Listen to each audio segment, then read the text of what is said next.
오늘은 지렴을 예방하는 방법에 대해 배워보자. 지렴은 칸디다 종의 효모균에 의해 발생하며 우리가 상상하는 것보다 더 흔하게 생기는 질환이다. 지렴은 표재성 질환으로 취급되며 구강질환도에 포함된다.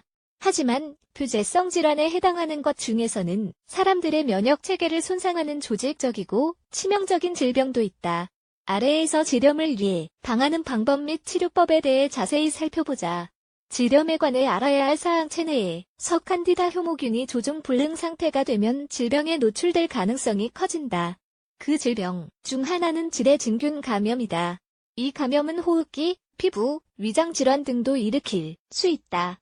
우선 우리가 알아야 할 점은 이 균들이 우리 몸 안에 산다는 것이다. 사실 자주 검사한다면 이 균은 우리에게 전혀 해를 끼치지 않는다. 만약 지렴의 징후들이 나타난다면 증상에만 신경 쓰지 말고 반드시 산부인과를 방문해야 한다. 그 증상은 다음과 같다. 가려움 또는 피부 자극 긁어서 생긴 피부 궤양 통증, 염증, 피부 붉어짐 두껍고 하얀 백색질 분비물 소변 볼 때 찌르는 듯한 통증 성교 후 또는 성교 중 통증 잦은 악취지렴은 여성들이 흔히 겪는 질병이다.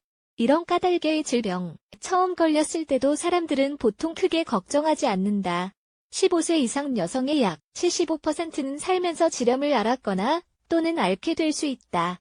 하지만 이 질병이 흔하더라도 그 증상은 불편함을 일으킬 수 있으며 고통까지 유발할 수 있다. 따라서 이 질병이 주기적으로 발생한다면 반드시 주의를 기울이자. 일반적으로 지렴에 걸릴 확률이 높은 특정 시기 및 조건이 있다. 여기에는 다음이 포함된다. 임신 당뇨병 항생제 또는 코르티코스테로이드 치료 면역체계 문제 호르몬 변화 지렴을 예방하는 방법이 생식기 질환을 치료하는 데에는 어느 정도 시간이 소요되며 약물 치료가 필요하다. 예방은 치료보다 낫다라는 속담은 지렴에도 적용된다. 신체 내 칸디다 균류의 성장을 막는 데 도움이 되는 일상 습관은 다음과 같다. 1. 복용하는 약물에 주의하기. 항생제를 복용해야만 하는 특정 질병이 있다. 만약 항생제를 복용해야만 한다면 그 약을 먹는 중에 일어날 수 있는 효능과 부작용이 무엇인지 의사와 상담해야 한다. 그 이유는 많은 항생제가 좋은 박테리아들도 파괴하기 때문이다. 물론 이것은 칸디다 균류와 다른 균류들도 억제한다. 앓고 있는 질병을 치료하기 위한 다른 치료 약물이 있는지 또 의사와 상담하자. 만약 다른 방법이 있다면 신체 내 좋은 박테리아를 해치지 않는 제일 나은 방법을 찾도록 하자. 만약 이와 같은 방법이 없다면 건강한 박테리아의 균형을 맞추기 위해 유산균 제품을 섭취하는 것을 고려해보자. 2. 청결한 개인 위생. 위생관리는 지렴을 예방하는 데 있어 매우 중요한 절차이다. 염기성 또는 중성, 산성도 염기성도 아닌 비누를 사용하는 것은 탁월한 선택이지만 향기가 나거나 산성인 비누를 사용하는 것은 그리 좋은 선택이 아니다. 또한 거품 목욕제를 사용하지 말아야 한다.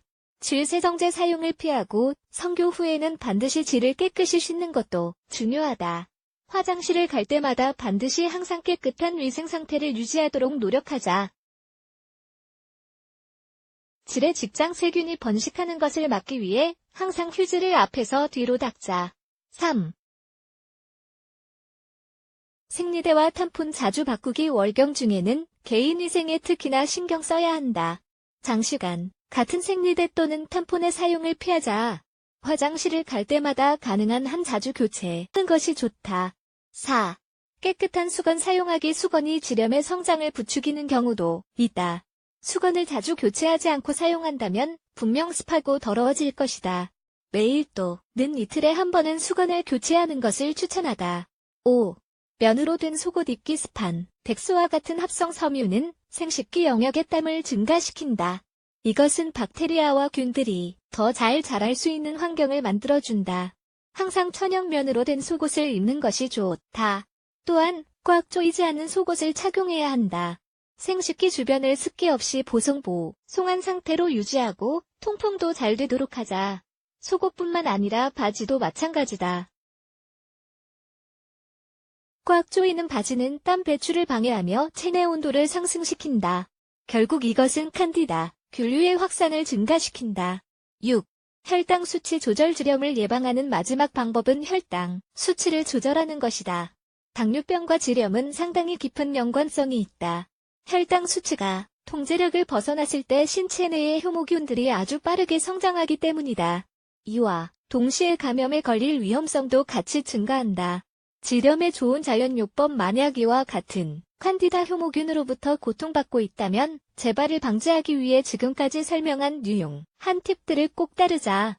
다음은 우리가 집에서 사용할 수 있는 지렴을 이겨내기 위한 자연요법들이다. 요거트를 먹는 것은 건강에 아주 유익하다. 요거트 안에 있는 활성균 덕분에 우리 신체가 곰팡균류와 싸울 수 있기 때문이다. 일부 여성들은 국소정요법으로 요거트를 환부에 바르기도 한다. 과산화수소의 화학약품은 상처를 치료하는 효과가 있다. 긁어서 생긴 상처가 있다면 과산화수소를 아주 유용하게 사용할 수 있다. 또 과산화수소는 다른 상처들이나 지렴으로 인해 손상된 조직들을 치유하는 데 사용될 수도 있다. 솜에 과산화수소를 묻혀서 바르거나 쥐를 씻을 때 사용하면 된다. 과산화수소를 너무 강하지 않게 사용하고 싶다면 같은 양의 물에 희석해서 사용한다. 천연 허브 지렴 문제와 싸우기 위해서 에키네이셔와 컴프리 이 두 가지 차를 꼭 마셔야 한다. 첫 번째로 이 차는 면역 체계를 강화하는 효능을 가지고 있다. 두 번째로는 피부의 장렬감과 가려움을 완화한다. 지렴에 걸렸다면 이 차를 매일 마셔보자. 식물성 에센스 오일, 차나무 오일 그리고 코코넛 오일 사용을 추천한다. 오일을 사용할 때는 반드시 물에 희석해서 사용한다. 또한 이것을 아몬드 또는 올리브 오일과 같은 부드러운 오일과 함께 섞어서 사용할 수도 있다. 이 에센스 오일들은 질의 균 감염 치료에 상당히 좋다. 목욕 후 솜을 이용하여 오일을 바르고 나중에 헹구어 내는 방법을 사용할 수도 있다.